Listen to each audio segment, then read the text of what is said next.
मी भीमराव रामजी आंबेडकर, म्हणजे तुमच्या सगळ्यांचा बाबासाहेब.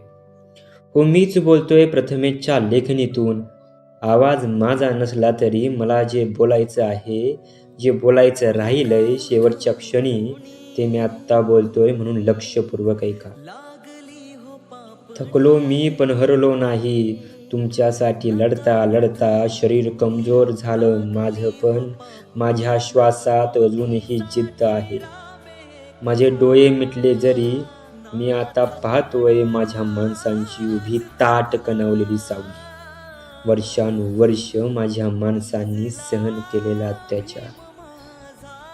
तुमच्या डोळ्यांतून पडणारे पाण्याचे थेंब, त्याने माझ्या मनावर जखम व्हायची. आणि उठ भीमराव, तुला बदलायचं आहे हे सगळं, असा आतून आवाज यायचा. आज माझं शरीर तुमच्यात नाही, पण आज माझे विचार तुमच्यात आहेत. मनाच्या तळाशी एकच अर्थस्वर, माझ्या माणसांनो तुम्ही तुटू नका. मी जे म्हणलो ते आठवा. वाचाल तर वाचाल.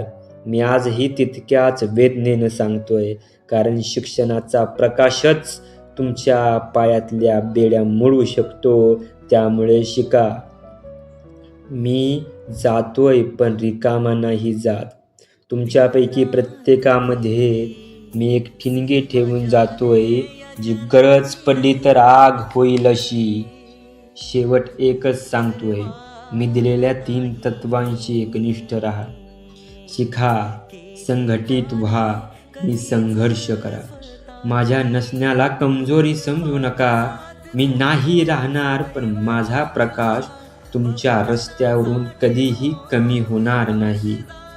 जर कधी शंका आली, जगाने दाबून टाकायचा प्रयत्न केला, तर हात जोडून नव्हे, स्वतःला उभं करून माझं नाव घ्या.